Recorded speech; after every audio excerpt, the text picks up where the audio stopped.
nepalnews.com. News from Nepal as it happens.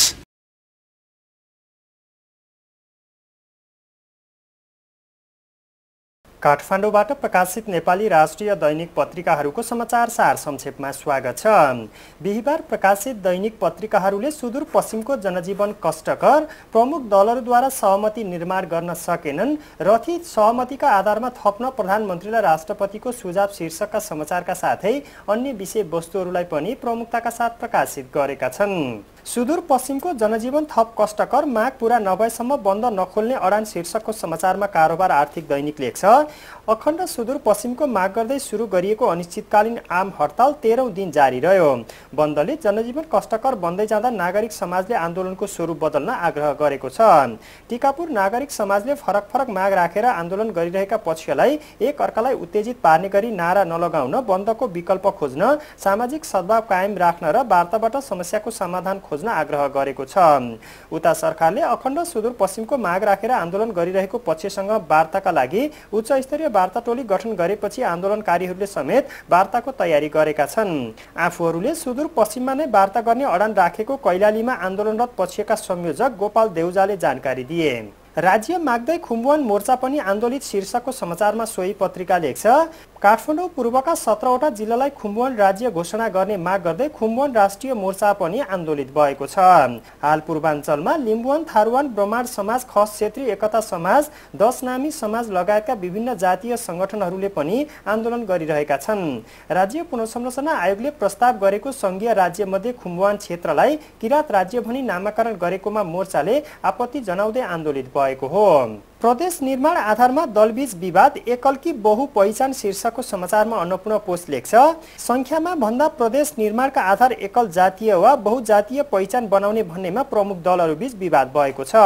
यही विवादका कारण बुधबार मध्यरातसम्म भएको प्रमुख दलहरूको बैठक रातभरि करायो, दक्षिण हरायो भने झैं बिना निष्कर्ष टुङ्गिएको छ। विवादित विषयलाई बिहीबारदेखि संवैधानिक सभा बैठकमा लगेर प्रक्रिया मतदानबाट टुङ्ग्याउने निर्णय भएको छ। दलका नेताहरूले प्रक्रियासँगै सहमति प्रयासलाई पनि सँगसँगै अघि बढाउने भएका छन्। मधेसी मोर्चा सहित एकीकृत माओवादी, कांग्रेस, एमाले बीच द्विपक्षीय, त्रिपक्षीय र संयुक्त बैठक बसेको थियो। बैठकमा प्रदेश संख्या भन्दा पनि कतिवटा जातिको पहिचान समेटेर प्रदेश बनाउने भन्नेमा विवाद भएपछि निष्कर्ष निस्कन नसकेको नेताहरूले बताए। कांग्रेस र एमालेले दुई वा दुईभन्दा बढी जातिको पहिचान समेटेर प्रदेश निर्माण गर्नुपर्ने धारणा राखेका थिए। माओवादी र मोर्चाले भने एकल जातीय आधारमा प्रदेश बनाउनु पर्ने अडान राखेका थिए। यही अडानका कारण बैठक बिना निष्कर्ष टुङ्गिएको हो। मतदान 117 विषयमा शीर्षकको समाचारमा नयाँ पत्रिका लेख्छ। संविधान लेखनका क्रममा मिल्न नसकेका विवादित विषयमा अन्ततः संविधान सभामा बहुमतको प्रक्रियाबाट टुङ्गो लगाउन दलहरू सहमत भएका छन्। मंगलबारसम्म पनि दलहरूबीच विवादित विषयमा सहमति जुट्न नसकेपछि बहुमतको प्रक्रियामा जाने निर्णय भएको हो। विवाद समाधान उपसमितिको प्रतिवेदनलाई अनुमोदन गर्दै संवैधानिक समितिले मिल्न नसकेका विषयलाई प्रक्रियामा लैजाने निर्णय गरेको हो। प्रमुख दलहरू माओवादी, कांग्रेस र एमाले बीचमा संघीय राज्यको पुनर्संरचना तथा शासकीय स्वरूपबारे अझै विवाद मिल्न सकेन। संवैधानिक समितिले समितिबाट टुङ्गो लगाउन 117 विषय रहेको जनाएको छ, जसमा राज्यको पुनर्संरचनामा 78 बुँदामा विवाद रहेका छन्। त्यस्तै विवाद समाधान उपसमितिले सहमति कायम गर्न नसकेका 14वटा विषय रहेका छन्। उपसमितिले सहमति गरेका तर समितिमा आएर विमतिमा परिणत भएका 16 बुँदा रहेका छन्। राष्ट्रपतिद्वारा राजनैतिक भेटघाट तीव्र शीर्षकको समाचारमा नागरिक लेख्छ। संविधान सभाको म्याद नजिकिँदै जाँदा राष्ट्रपति डाक्टर रामवरण यादवले संविधान निर्माणबारे चासो व्यक्त गरेका छन्। यही क्रममा राष्ट्रपतिले बुधबार प्रधानमन्त्री भट्टराई र सभामुख सुभाषचन्द्र नेमाङलाई छुट्टा छुट्टै भेट दिएका छन्। स्रोतका अनुसार यादवले 5 बुँदे सहमतिमा 2 दिनभित्र सहमतीय सरकार गठन गर्ने भनिए पनि 4 दिनसम्म पनि मन्त्री परिषदले पूर्णता नपाएको बारे राष्ट्रपतिले जिज्ञासा राखेका छन्।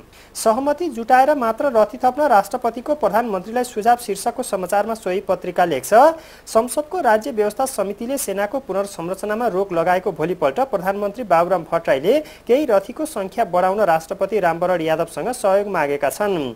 सेनाका परमाधिपति समेत रहेका यादवसँग भेट गरी प्रधानमन्त्रीले केही उपल्लो तहको दरबन्दी बढाउन अपरिहार्य भएको जिकिर गरे। स्रोतका अनुसार सेनाको कुल दरबन्दी यथावत रहने र खासै आर्थिक भार समेत नपर्ने गरी आन्तरिक व्यवस्थापन गर्न लागेको भनी भट्टराईले राष्ट्रपतिको सहयोग मागेका थिए। राष्ट्रपतिले भने भट्टराईको आग्रह स्वीकार गरेनन्। अन्तरिम संविधानले सेनाको विषयमा निर्णय लिँदा राजनैतिक सहमतिको आवश्यकता औल्याएको छ। राष्ट्रपतिलाई उद्धृत गर्दै उनका प्रेस सल्लाहकार राजेन्द्र दाहालले नागरिकसँग भने सरकारले त्यसै अनुसार मात्र गर्न सक्छ। भारतीय अपराधी काठमाडौँमा सक्रिय, फैजानको हत्यामा संलग्न एकजना पक्राउ शीर्षकको समाचारमा गोरखापत्र लेख्छ।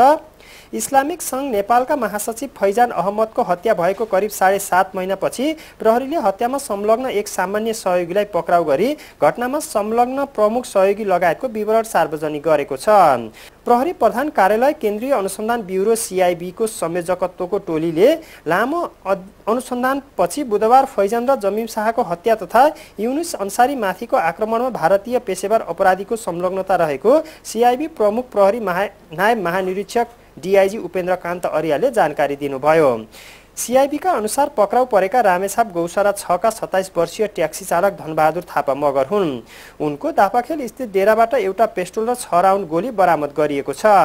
मगरले भारत उत्तर प्रदेश लखनऊका सुभाष र योगेशका नामले समेत परिचित अन्दाजी 31 वर्षीय आदित्य पाल लगायतलाई 1J5570 नम्बरको ट्याक्सीमा राजधानीका विभिन्न स्थानमा ल्याउने लैजाने गर्थे। सुकुम्बासी बस्तीमा एक साताभित्रै हरियाली शीर्षकको समाचारमा नेपाल समाचार पत्र लेख्छ।